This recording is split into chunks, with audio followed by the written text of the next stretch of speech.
Hadir kembali bersama saya Sultan Haji Nugraha di Suara Rakyat Kecil.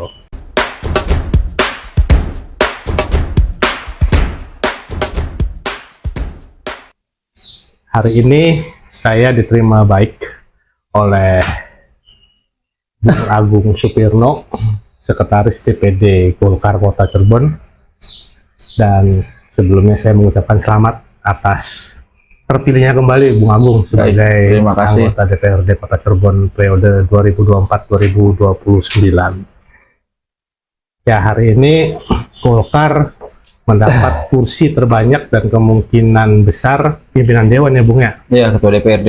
Ketua DPRD. Diambil alih. Tapi ada satu yang menggelitik. Pemilu 2024 disebut pemilu brutal. Tanggapan Bung bagaimana nih untuk Kota Cirebon? Ya, asumsi orang itu kan beragam lah. Kita menghargai saja. Setiap pemilu ini kan sebuah kontestasi, sebuah perlombaan soal bagaimana kita diterima oleh masyarakat. Nah, kalau kemudian ada asumsi pemilu ini brutal dan lain sebagainya, ya sah-sah saja orang menilai kontestasi ini mau seperti apa kan. Yang jelas ya pemilu hari ini sukses dan berjalan dengan baik, baik peserta pemilunya, partai politik, terus di dalamnya ada caleg, terus kemudian penyelenggaranya, saya kira sudah cukup lah. Tinggal apa-apa yang memang kurang di pemilu 2024 ini, bagaimana kemudian dijadikan pengalaman dan untuk perbaikan ke depan. Ya. Saya kira udah bagus. Artinya Golkar Kota Cirebon ini siap dengan posisi 5 dapil di 2024. Golkar selalu siap, mau 3 dapil, mau 5 dapil, karena kan posisi kita ini kan jauh-jauh hari ini kita sudah membentuk. Ada pendidikan yang diselenggarakan oleh DPD Golkar Kota Cirebon, bagaimana menyiapkan kader yang akan turun di bawah, kemudian bagaimana kita dibekali oleh DPD Jawa Barat, nah kemudian penempatan caleg-caleg di tiap dapil. Ya, sebelum pemilu juga kami di DPD Golkar Kota Cirebon sudah meyakini bahwa kami akan dapat di pimpinan DPRD, ya. Karena kami meyakini orang-orang yang ditempatkan di setiap dapil ini orang yang mumpuni dan saya yakin bisa diterima masyarakat. Mumpuni itu dalam pengertian finansial. Jadi modal orang turun di masyarakat yang pertama ini kan dia punya kecakapan soal komunikasi. Kenapa kecakapan di komunikasi? Karena kita akan ketemu dengan macam-macam lapisan masyarakat. Ada yang tokoh agama, tokoh muda, tokoh masyarakat, dan tentu para penyelenggara atau pengurus RT RW di tingkat bawah. Yang utama mereka ini kan harus pandai dan bisa melakukan komunikasi dan menempatkan bahasa yang sekiranya bisa diterima. Nah, setelah itu bagaimana sih calon ini membangun jaringan. Nah, setelah membangun jaringan, kemudian bagaimana menggerakkan jaringan tersebut supaya apa? Supaya dia bisa fight di waktu pemungutan suara, gitu kan. Nah, terus modal si calon bagi kami di Golkar sih dua, yaitu soal kemampuan berkomunikasi, kedua jaringan dan menggerakkan jaringan tersebut. Soal finansial tuh bagi Golkar sih urutan yang ketiga dan yang keempat. Memang pemilu semua butuh budget, tapi tidak melulu. Ketika tidak ada budget ini, kita tidak akan bisa jalan. Dan kami membuktikan kemarin bagaimana kader-kader kami yang ditempatkan di tiap dapil ini ya, dia mampu bertarung dan dia lolos di tiap dapil. Bahkan alhamdulillah ada satu dapil bisa 2 kursi. 2 kursi ya Bung ya? 2 kursi. Ya, di Suara Rakyat Kecil ini, di masyarakat politik khususnya Bung, terjadi dinamika Golkar sebelum pemilihan, yaitu dengan mundurnya bidang strategisnya itu Bapilu. Nah, orang menganggap bahwa Golkar ini dibonsai untuk kota Cirebon. Tetapi kenyataan terbalik, membuktikan bahwa kursinya justru banyak. Itu bagaimana, Bung? Menyikapi itu? Jadi sedari awal kami di Golkar ini sudah dibangun lah di periodisasi yang sekarang. Kita sudah membangun, ada ataupun tidak ada, ya kita terus jalan kan. Ya. Karena yang kita bangun sistem gotong royong, bukan dalam arti satu bidang terus kemudian bidang yang lain ini tidak membantu atau tidak melengkapi. Ya. Artinya ketika tidak adanya satu bidang, misalnya saya contoh kemarin di bidang Bapilu, ya sudah barang tentu karena kita sepakatan di awal untuk saling melengkapi dan saling turun kerjasama. Bagi kami nggak ada sesuatu yang hilang. Biasa aja, Iya. Kita pelatihan, terus penyusunan administrasi, LADK, terus kemudian kita BIMTEK, baik di Cirebon ataupun di provinsi kita tetap jalan. Nggak ada yang terbengkalai kan. Karena ya tadi kita sudah ada doktrin, ada ataupun tidak adanya orang yang di bidang tersebut, kita tetap jalan, kita tetap berjuang. Jadi nggak ngaruh bagi kami sih di Golkar. Kuncinya apa, Bung? Itu berarti gotong royong ataukah memang ada kesepahaman antara ketua, sekretaris, dan bendahara? Iya, ada kesamaan visi di periodisasi kami. Bagaimana periodisasi kami ini, kalau dibilang ini rata-rata kalangan muda ya. Kalangan muda dalam arti usia ya maksimal 40 tahun lah, 40 tahun ke bawah. Dan keseluruhan di DPD para wakil ketua pun rata-rata anak muda. Nah, kesamaan visi tersebut, kemudian kita menjalankan misi. Bagaimana kita ini meyakinkan satu tingkat di atas dan para senior Golkar yang ada di kota Cirebon bahwa kami nih, karya kami ini bisa, dan insya Allah kami akan memenangi pemilu di 2024. Dan alhamdulillah ya kami sudah bisa membuktikan dan mempertanggungjawabkan di provinsi yang tadinya kami itu kalau di provinsi itu jangan ditanya soal Golkar kota Cirebon, daerahnya kecil katanya, ribut terus ya, betul. Nah hari ini ya kita dapat apus lah dari Jawa Barat, anak muda membalikan lagi kejayaan Golkar seperti 20 tahun yang lalu lah. Kita dapat pimpinan, dan pimpinannya bukan sekedar pimpinan tapi ketua DPRD. Itu suatu kebanggaan. Tinggal tugas kami yang berikutnya adalah bagaimana suksesi pilkada. Nah ini lagi kemudian kita coba racik lagi bagaimana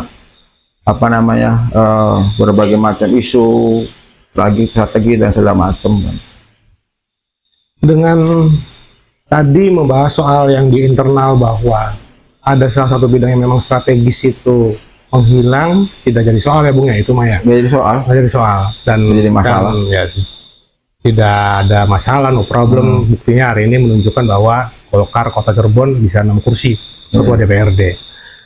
Dan kemudian pertanyaan selanjutnya adalah Golkar yang digadang-gadang oleh masyarakat politik dengan hari ini kekurangan figur untuk memimpin, baik itu di legislatif atau otomatis Bung, ketua DPRD ini ketua Golkar atau bagaimana mekanisme yang terjadi di Golkar?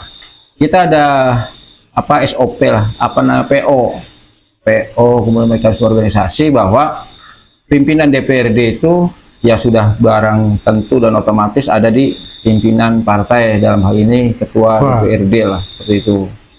Jadi soal kita ada asumsi figur soal kepemimpinan, ya balik lagi tadi visi kita ini gotong royong, terus kemudian bagaimana ketika Golkar nih mendapatkan amanat dari rakyat untuk dipucuk pimpinan DPRD, ya bagaimana kemudian kita memaksimalkan kerja-kerja untuk rakyat lah. Karena kan ini kan soal manajerial saja, bagaimana kemudian nanti fraksi ini yang memang punya 5 anggota DPRD ya bagaimana mereka bisa berjuang di tiap dapilnya masing-masing, dan harus peka terhadap persoalan sosial sekitar kita. Kita jangan lalai setiap usulan atau yang menjadi masukan dari masyarakat yang memang harus diperjuangkan, baik soal pendidikan, kesehatan, sosial, infrastruktur, dan lain sebagainya. Bukan dalam arti ketika di pimpinan DPRD kemudian kita menjadi lemah atau menjadi pelo lah. Justru dengan kita ambil alih kendali, bukan ambil kendali, kita pegang pucuk pimpinan, ya bagaimana itu kemudian jadi alat bagaimana untuk mempercepat apa yang menjadi permasalahan masyarakat. Ya. Apa itu tidak menutup kemungkinan adanya beberapa faksi di Golkar, Bung? Dengan hari ini 6 kursi, 2 kursi itu dipegang oleh kakak beradik, dan satunya lagi Bung bersama ketua, dan satunya lagi ini adalah orang yang baru. Nah, selalu ada faksi nih, Bung. Gimana Bung melihatnya Golkar? Saya pastikan tidak ada faksi untuk Golkar ke depan, baik itu di legislatif atau nanti menjelang pilkada, ya kan? Kenapa tidak ada faksi? Karena kita di dalam satu naungan, semangat yang sama, bagaimana kita meyakinkan masyarakat. Hari ini kita dapat pimpinan, 2029 juga kita harus dapat pimpinan. Artinya bagaimana kita memuaskan masyarakat lah. Nah, kepentingannya itu tadi ya masyarakat, bukan soal kepentingan pribadi. Karena Golkar ini kan organisasi yang memang sudah modern, punya aturan yang memang sedemikian rupa, yang memang ada di benak anggota ataupun ada di fraksi, sudah ada aturan semua. Dan Golkar saya pastikan dia akan fatsun terhadap aturan tersebut, yang tujuannya adalah si fraksi Golkar tersebut yang memang harus berjuang untuk rakyat. Tidak lagi ada ego, ada kepentingan pribadi dan lain sebagainya. Kalaupun ada dinamika, ya wajar. Nama juga sebuah organisasi, pasti ada dinamika. Kumpulan orang dalam satu kotak, ya pasti ada bunyi-bunyian. Tapi saya pastikan bunyi-bunyian itu tidak akan pecah ibarat botol. Wajar. Ngopong botol dalam satu kerat, ya bunyi kerontang-keronteng. Tapi saya pastikan bunyi-bunyian tidak akan pecah. Kan namanya juga pikiran orang kan, apalagi kita orang politik, orang sipil, punya pikiran yang berbagai ragam, kemudian kita satukan, nah, kita jadikan kekuatan bersama. Kenapa saya bicara begini, Bung? Karena memang kapasitasnya Bung sebagai sekretaris DPD Golkar Kota Cirebon yang notabene mendisiplinkan anggotanya untuk di internal. Tetapi kalau misalkan untuk di eksternal, kita bicaranya ke ketua mungkin. Ya kalau misalkan ketua sama sekretaris tidak jalan kan, itu yang sangat luar biasa tuh, terjadi faksi ataupun sekaligus friksi gitu. Jadi pertanyaannya sudah terjawab bahwa hari ini DPD Golkar Kota Cirebon tidak ada faksi apalagi friksi ya Bung ya? Nggak ada. Satu komando yang memang untuk rakyat. Nah, sehingga bermuncul kembali 2024 ada pilkada serentak di November. Sudah ada calon belum Bung Golkar? Ya, kami tegaskan bahwa Golkar tidak ada faksi, kita solid dan satu barisan lah, satu pemikiran bagaimana Golkar ini harus menang di pileg dan harus menang di pilkada juga. Kalau soal calon ya seperti yang masyarakat atau publik tahu, yang sudah beredar di media, bahwa sudah ada penugasan untuk Golkar 2 kader lah. Pertama itu Pak Heri Hermawan, dia berlatar belakang ya, pertama dia Wantim, terus kemudian dia juga ketua Pemuda Pancasila. Terus yang berikutnya itu Pak Effendi Edo. Pak Effendi Edo juga dia Wantim sama, terus dia juga ketua Poskoro di Kota Cirebon. Ya saya meyakini saja soal 2 nama ini ya memang pilihan yang terbaik dari Golkar yang bakal nanti bertarung di 2018. Cuman kenapa DPD Golkar ini belum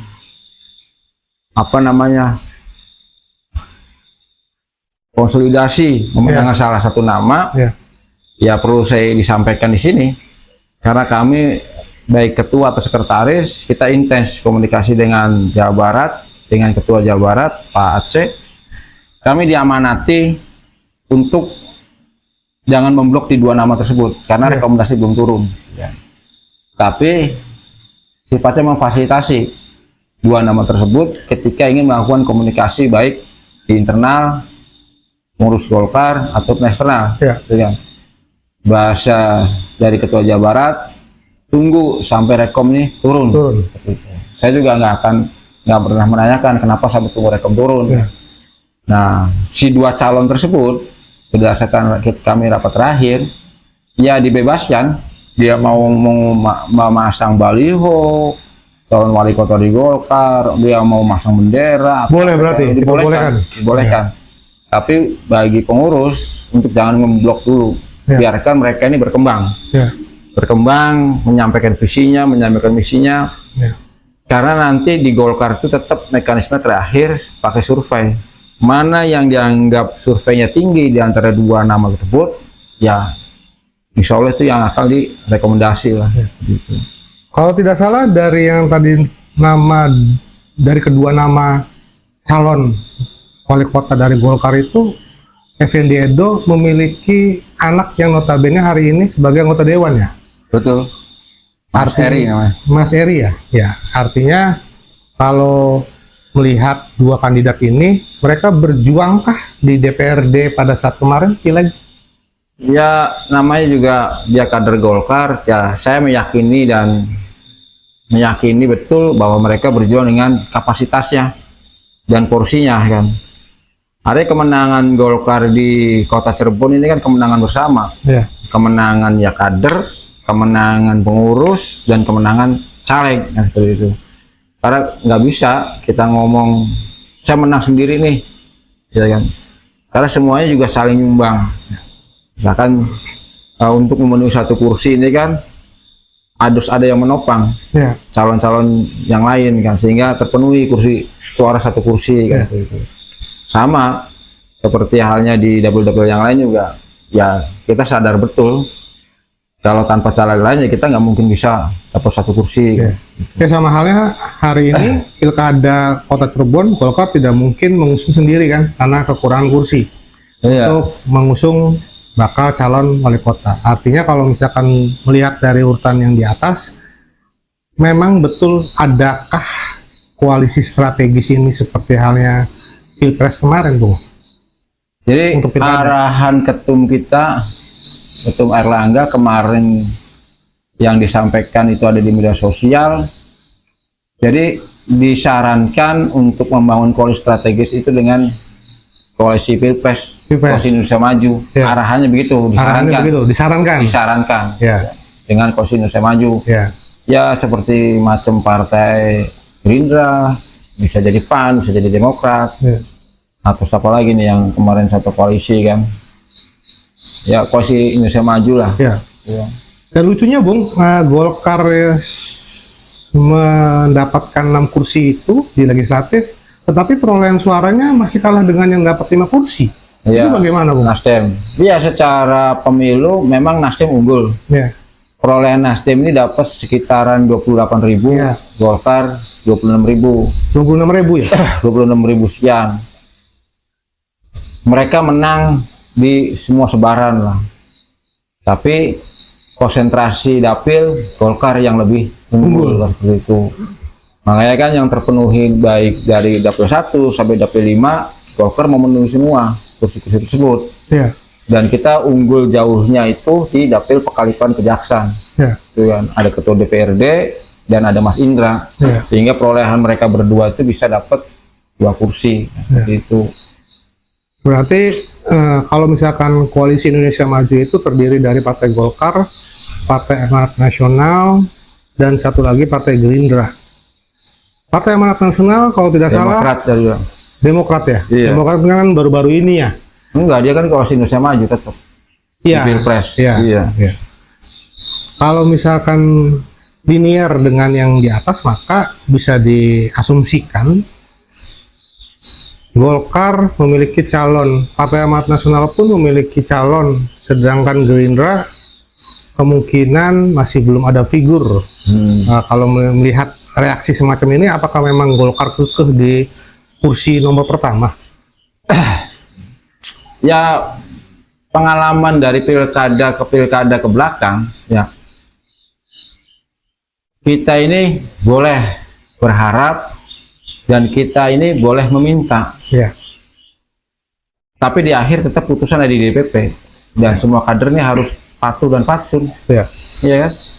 Kita kalau boleh ambil kutipan dari politisi PDIP Bambang Pacul, kita sih Korea-Korea, Ya. Nah, semua ini ya harus siap putusan di atas. Ya.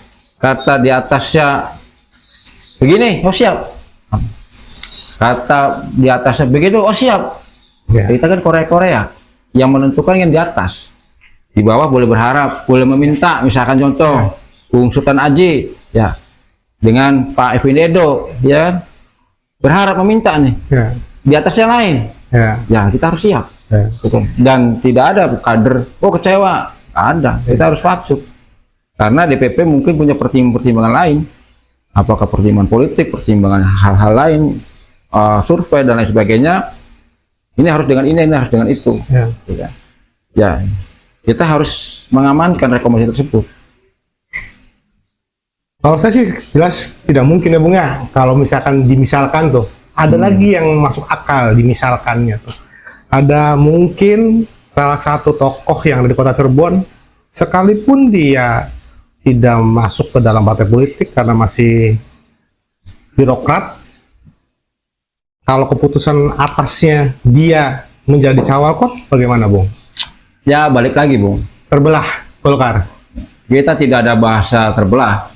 Kita ini kan pengurus di bawah, atau lagi tren hari ini kan petugas partai. Ya. Petugas yang menjalankan apa yang memberikan tugas. Ya. Nah, siapa yang memberikan tugas? DPP. Ya. Ya kita harus jalani. Ya. Soal orang ini ada kekecewaan, saya anggap wajar, hal manusiawi. Ya. Tapi yang jelas, ya sampai hari ini, kemarin juga sudah keluar suratnya dari DPD Jawa Barat hanya 2 nama. Kalaupun di akhir ada pertimbangan lain-lain dan lain sebagainya, ranah DPP yang bisa menjawab. Ya pokoknya posisi kita sih posisi penerima tugas dan menjalankan tugas. Kan fungsi kader di bawah begitu. Tidak ada lagi pembangkangan. Wah, saya harapannya ini bla bla bla segala macam. Ketika tidak turun ini, saya akan melakukan ini. Ya saya akan menyampaikan itu pintu DPD Golkar apal nggak? Silakan keluar. Kita nggak mau ketemu dengan kader yang orang ngambang, gitu. Ya kita harus menghargai betul yang apa yang memang menjadi keputusan DPP lah, DPP. Karena putusan DPP yaitu yang terbaik dan harus kita jaga dan harus kita amankan. Apapun resikonya, mau dengan siapapun, Golkar atau ya saya sih harapnya tetap Golkar di S1. Ya kan, misalkan di posisi yang lain ya kita harus siap. Itu kan ranah DPP, karena penugasan untuk mereka maju di pilkada ini ya tantangan ketua umum. Ya kita juga harus patsun. Jangan sampai ketua umumnya seperti apa, di bawahnya nggak menerimakan terus belok-belok lah. Ya pasti Golkar Kota Cirebon, baik Andri atau saya akan sampaikan, Mas, tahu nggak pintu DPD Golkar untuk keluar? Tuh pintunya, silakan keluar. Karena hari ini juga saya coba fatsun saja apa yang disampaikan oleh Jawa Barat. Jangan banyak atau jangan memblok di satu orang. Tunggu sampai rekam keluar. Memfasilitasi boleh, mereka mau pasang gambar boleh. Nah, kita mulai bertarung ketika rekomendasi keluar. Dan pasti baik saya, Andri ataupun Ibu Ana ya akan melakukan konsolidasi. Bagaimana jaringan-jaringan yang dapat 6 kursi ini kita mulai aktifkan lagi. Kan sampai hari ini kan kita masih ada apa euforia, wah, soal menang lah, soal syukuran dan lain sebagainya. Nah, sampai pilkada pun kita pasti akan aktifkan itu. Tujuannya adalah bagaimana yang milih di Golkar kemarin ini agar balik lagi milih calon dari Golkar. Dan harapannya ini berkembang. Kita dapat modal 26.000, ya saya harapannya bisa 3 kali lipat ya. Karena target kita kan akan menang banyak atau suara terbanyak lah di pilkada. Ya. Jadi bukan rahasia umum lagi, Bung. Bicara politik itu ada sisi pembajakan tadi. Keputusan ada di DPP, sekiranya DPP memutuskan orang lain yang tadi di luar daripada 2 nama itu, menutup kemungkinan atau memang tidak, Bung, pembajakan itu terjadi? Saya tidak punya kapasitas untuk menjawab itu, Bung. Ya kan?